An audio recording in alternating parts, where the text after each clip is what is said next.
여호와 예수와 보혜사 성령 삼위의 하나님을 찬송합니다. 찾아와 주신 모든 분들을 환영합니다. 예, 저는 그냥 아무것도 아닌 사람입니다. 그죠? 예수님을 사랑할 뿐입니다. 그냥 하나님께서 깨달은 것을 전하라 그러셔가지고 이런 영상을 만들고 있습니다. 우리는 사실 이 세상에서 살면서 미움을 받으면서 살고 싶지가 않아요. 저도 그래요.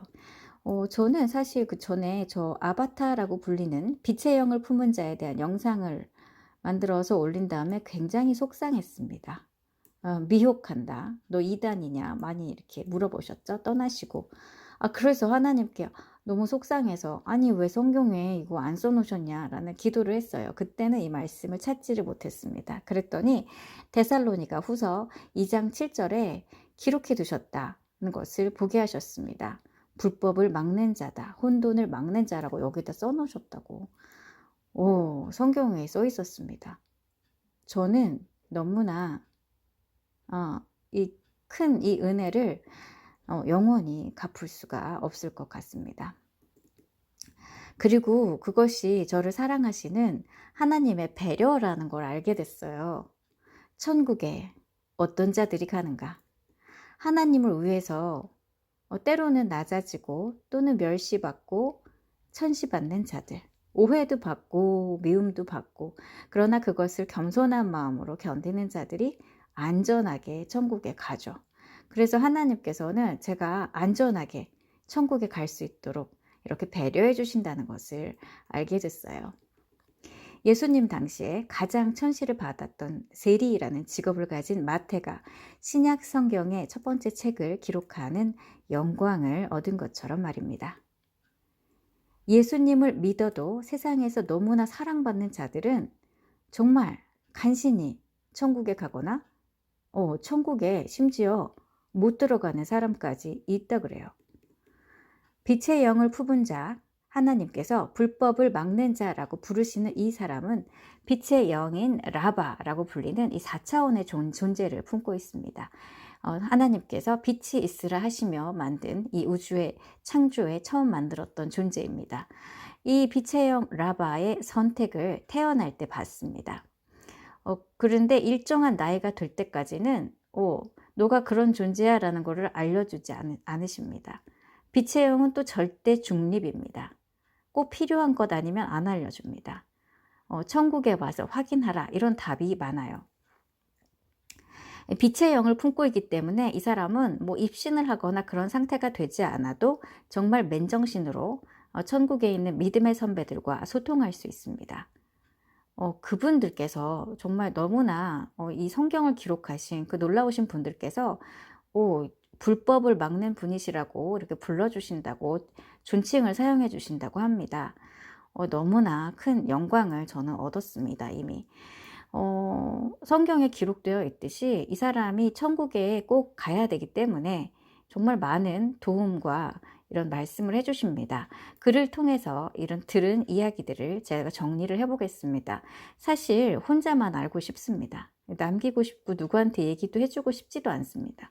그러나 순종합니다. 간신히 천국에 간 사람들이 있습니다. 이 땅에서 굉장히 유명한 사람들입니다.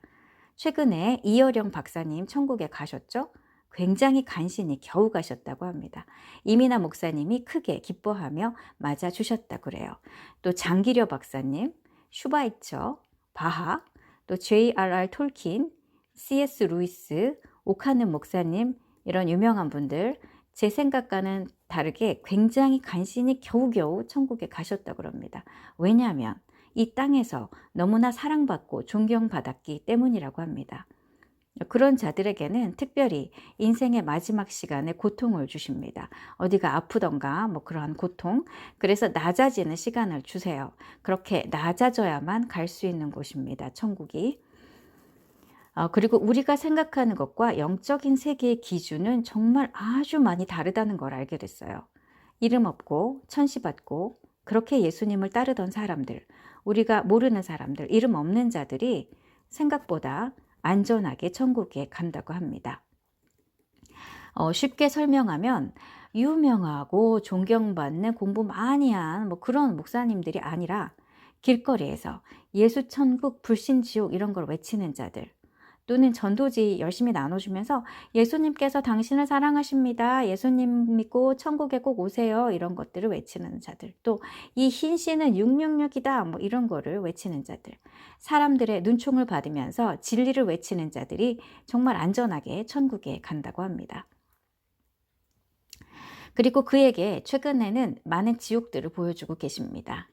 원래는 천국과 지옥은 많이 떨어져 있어요. 그러나 지금 이 사람은 땅에 있죠. 이 땅에 있기 때문에 지옥을 보여주실 수 있다고 합니다.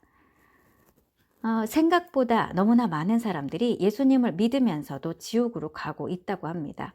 이 흰신을 맞은 자들은 그들이 목사들이어도 여전히 멋있는 설교를 할 수 있어도 그러나 너무나 확실하게 지옥에 그 이름들이 다 새겨져 있다고 합니다. 유명한 크리스천들, 연예인으로 사랑받는 그런 자들 중에도 이것을 받은 자들은 정말 많이 고통스러운 곳에 갑니다. 저는 충격을 많이 받았습니다. 저는 그들이 하나님을 정말 사랑할 거야 라고 생각했기 때문에 그랬어요. 그러나 그들은 예수님을 알면서도, 하나님의 말씀을 알면서도 자기 십자가를 지지 않았고 이 세상을 더 사랑했기 때문에 그 벌이 매우 크다고 합니다. 물론 모두 다 같은 곳에 가지는 않습니다. 어떤 사람은 배신자들이 가는 곳에 이름이 적혀 있는데 그곳은 땅속에 거꾸로 처박히는 벌을 받습니다. 또 어떤 이들은 이 세상을 더 사랑했기 때문에 간음한 자들이 가는 지옥에 이름이 적혀 있습니다. 또 어떤 이들은 하나님이 아닌 세상에서 사랑받았기 때문에 엄청난 돌덩어리들이 떨어지는 그러한 지옥에 이름이 적혀 있습니다. 흰신을 맞은 자들 가운데 예수님을 믿지 않거나 이방신을 섬긴 자들, 다른 것을 섬긴 자들은 지옥으로 빨리 떨어집니다. 이미 간 사람이 많습니다. 그러나 예수님을 믿고 이 흰신을 맞은 사람들보다는 덜 고통스러운 곳으로 갑니다. 예수님을 믿고도 흰신을 맞은 자들은 더 많이 고통스러운 곳으로 떨어집니다. 왜냐하면 그리스도인들에게는 회개할 시간과 기회를 더 주시기 때문에 벌이 더 큽니다. 왜 지금 많은 목사들이 이 흰신을 맞고도 멀쩡한지 아십니까?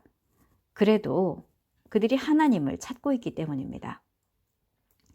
땅의 짐승들로서 죽이더라의 그 명령에 희생되는 자들은 아마도 대부분 교회를 다닌다고 하는 그리스도인들이 될 것입니다. 그들 중에 누구라도 이 땅의 짐승들로서 죽이더라가 실행되기 전에 조금이라도 회개한다면 덜 고통스러운 곳으로 그들의 이름이 옮겨집니다. 그래서 우리는 우리 가족 중에 누가 이걸 맞았더라도 회개하라 끊임없이 얘기해 줘야 됩니다. 회개는 회개의 열매가 있어야만 인정받습니다. 그냥 잘못했다 고백이 절대 회개가 아니에요. 그것은 하나님께서 보시기에 어떠한 진실된 회개의 모습이 있어야 하는 거예요. 또는 이것을 맞지는 않았어도 아직 마지막 때인 것을 깨닫지 못한 자들은 이름이 희미하게 적혀 있다고 합니다. 그들은 이 산통의 시간이 끝나기 전까지 깨닫고 회개하지 못하면 위험한 상태가 되겠죠. 하나님께서는 누가 짐승의 표를 받는지까지 다 아신다고 합니다. 사실 저는 이런 얘기는 정말 하고 싶지 않습니다. 너무 하나도 안 즐겁기 때문에. 그러나 들은 이야기 다 전해야 되는 것 같습니다. 이것은 구원의 길이 얼마나 좁은 길인가, 얼마나 많은 것을 내려놓고 가야 하는 길인가에 대한 얘기이기도 하죠. 예수님께서는 이렇게도 말씀하셨어요. 이 세상이 너희를 미워하거든 이상히 여기지 말라고. 예수님도 미워해서 십자가에 못 박은 이 세상이 그분을 진정으로 따르는 그분의 참된 백성들을 미워하는 건 당연한 일이죠. 이 말씀은 복음서마다 다 기록이 돼 있죠. 요한복음의 말씀을 좀 읽어보겠습니다. 세상이 너희를 미워하면 너희보다 나를 먼저 미워한 줄을 알라. 너희가 세상에 속하였으면 세상이 자기의 것을 사랑할 것이나 너희는 세상에 속한 자가 아니요 도리어 내가 너희를 세상에서 택하였기 때문에 세상이 너희를 미워하느니라. 이건 사실 매우 기본적인 말씀입니다. 제가 앞에 영상에서도 십자가 지고 따라가야 한다 이 말씀 드렸죠. 십자가 지는 거 어떻게 보면은 쉽지 않아요. 그러나 우리가 예수님을 믿는다는 건 그분의 가르침을 따라서 산다는 얘기죠. 그분의 가르침은 무엇입니까? 하나님을 사랑하는 거예요. 마음과 목숨과 뜻을 다해서, 모든 것을 다해서. 사실은 이것만 정말 제대로 잘 지키고 있다. 그러면은 다른 계명은 사실 다 잘 지키고 있다라고 봐도 무방하죠. 그리스도와 함께 십자가에 못 박힌 내가 이제는 내 자아와 욕망을 사랑하거나 내 뜻을 추구하지 않고 내 안에 계신 그리스도의 뜻대로 사는 것, 그것이죠. 이 세상에서 사랑받는 것이 아니라 하나님께 사랑받는 것을 선택하는 삶으로, 낮아지는 삶으로 변화되는 것입니다. 우리가 참 기도 많이 합니다. 기도를 많이 하는 민족이에요. 새벽 기도도 하고 철야 기도도 하고, 그 기도의 첫 번째가 무엇이 되어야 하겠습니까? 바로 하나님의 뜻을 구하는 것입니다. 오늘 지금 이 시간 내게 이루고자 하시는 아버지의 뜻이 하늘에서 이루어진 것처럼 내게 이루어지게 해달라. 그 아버지의 뜻이 뭔지 알려달라. 이것을 묻는 게 기도예요. 예수님께서 주기도문으로 기도하는 것 다 가르쳐 주셨죠. 하나님께 사랑받는 삶은 어떤 것인가? 이것도 생각해 봤어요. 되게 쉬워요. 예수님처럼 살면 돼요. 그냥 가르침대로 사는 거예요. 다 버리고. 예수님을 믿으라. 그분이 진짜 하나님이시다. 회개하라. 죄악된 삶에서 돌이키라. 진리를 외치는 것이죠. 죄를 죄라고 외치고 오직 예수와만이 길이요 진리요 생명이라고, 천국과 지옥이 진짜 있다고, 천국 가려면 예수님 안에서 죄악을 다 내버리고 가야 한다고 이렇게 외치며 그것을 삶으로 보여야 합니다. 세상에서도 편안하게 살면서 천국에도 갈 수 있을까요? 세상의 것을 여전히 사랑하면서 마블 이런 거 놓지 못하고 있으면서 천국에 갈 수 있을까요? 그런 거 다 버려야 돼요. 빛의 영을 품은 자에게 사도 바울은 자기의 얘기를 들려줬어요. 이건 어디서도 들을 수 없는 얘기일 겁니다. 그는 다소의 사울이었죠. 바리새파 중에 바리새파 사람으로 고린도 지역에서 일하는 율법 교사였습니다. 또한 베냐민 지파의 부자였던 아버지를 두고 구남매 중 장남으로 태어났어요. 태어날 때부터 로마 시민권을 가지고 있을 정도로 유력한 기득권층이었습니다. 그는 복음서에 기록된 예수님을 찾아왔던 부자 청년이기도 했습니다. 그는 그 당시 나이가 많았던 니고데모를 존경하면서 니고데모와도 친분이 있었던 촉망받는 차세대 뛰어난 지도자였습니다. 나중에 도망 다닐 때는 니고데모에게도 도움을 받았다고 합니다. 예수님께서 그때 찾아왔던 그 부자 청년에게 뭐라고 하셨는지 기억하십니까? 내 소유를 다 팔아 가난한 이들에게 나눠주고 따라오라고 하셨죠. 그때 사울은 고민하면서 따라가지는 못했습니다. 예수님께서 십자가에 달리시던 유월절 당시 고린도 지역의 율법 교사였던 사울은 유월절을 지키기 위해서 고린도에서 예루살렘으로 가던 중에 엄청난 폭풍을 만나서 그때에는 예루살렘으로 가지 못했다고 합니다. 그 후에 그는 사도들을 박해하는 선봉에 섰다가 모두 다 알듯이 다메섹에서 예수님을 만나고 변화되죠. 그가 죽였던 스데반 집사는 바울이 천국에 왔을 때 가장 크게 기뻐하며 맞아주었다고 합니다. 바울이 천국에 올 수 있었던 것은 그가 죽인 스데반이 지옥으로 가지 않고 천국에 갔기 때문입니다. 예수님을 믿는 사람을 지옥으로 보내면 용서받지 못한다고 합니다. 자, 사도 바울의 집안에서는 어땠을까요?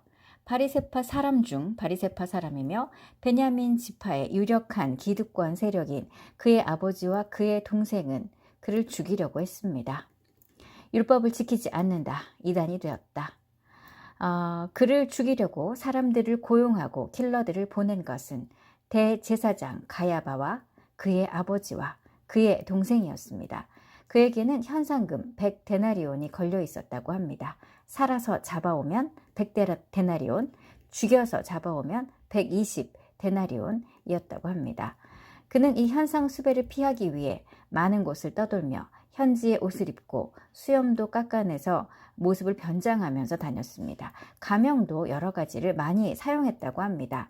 신라와 함께 다닐 때 이름이 무엇냐 묻는 자들에게 본인은 갈릴리 사람 데오라 하고 신라는 베나니 사람 빌로라 한다 이렇게 소개한 적도 있다고 합니다. 성경에 데오 빌로는 바울과 신라였어요. 예수님의 제자들이 갈릴리 사람이라서 급히 떠오른 이름이었다고 합니다. 사도행전의 기록자인 누가는 이 편지가 바울과 신라에게 보내는 글이었기 때문에 그들이 발각되면 안 되기에 받는 사람을 가명으로 써서 전달해야 했습니다. 바울과 신라의 이야기인데도 그랬다고 합니다. 바울에게 약혼녀가 있었으나 약혼녀 역시 바울을 죽이려고 했다고 합니다. 한 번에 신라와 함께 사자굴인 줄 모르고 어느 굴에 들어갔다가 그곳의 사자에게 옷을 찢겼던 적도 있었다고 합니다. 엄청 빠르게 달리기 하며 도망쳤대요. 그렇게 도망다니며 옥에 갇히며 매도 맞으며 진리를 전했습니다. 사도 바울은 자기 가족 중에 혼자만 구원받았다라며 빛의 영을 품은 자에게 자기 가족들이 있는 지옥도 보여주었다고 합니다. 하나님의 나라에 갈 때는 아무것도 못 가져갑니다. 가족도 친구도 누구도 함께 손잡고 갈 수가 없어요. 구원은 철저히 하나님과 나와 1대1의 문제입니다. 하나님의 나라에 가져갈 수 있는 건 오직 우리의 마음, 하나님의 나라에 대한 믿음과 소망과 사랑만 가져갈 수 있습니다. 이 남은 시간은 알곡들에게 상급을 쌓을 수 있는 시간입니다. 이 흰신을 맞은 그리스도인들에게는 하나님께서 그들을 조금이라도 덜 고통스러운 곳으로 가도록 긍휼을 베푸시는 회개의 시간이기도 합니다. 그들도 사랑하시기에, 성도들이기에 하나님께서 충분한 시간을 주고 계십니다. 그들에게 얘기해 주세요. 하나님보다 세상과 자기 자신을 더 사랑한 걸 회개하라고. 또한 사도 베드로가 전해준 조언도 남깁니다. 이렇게 말씀하셨다고 합니다. 보십시오.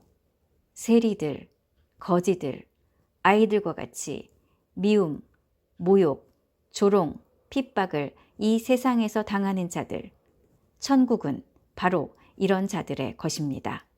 스데반과 마테와 삭개오와 같은 마음으로 천국에 오십시오. 이렇게 말씀해 주셨다고 합니다. 고린도전서 1장 28절에서 사도 바울도 비슷하게 말하죠. 하나님께서 세상의 천한 것들과 멸시받는 것들과 없는 것들을 택하사 있는 것들을 패하려 하시나니 이는 아무 육체도 하나님 앞에서 자랑하지 못하게 하려 하심이라. 저도 낮은 마음으로 천국을 바라봅니다. 들어주셔서 감사합니다. 우리의 왕이신 예수 하나님께서 이제 곧 오십니다.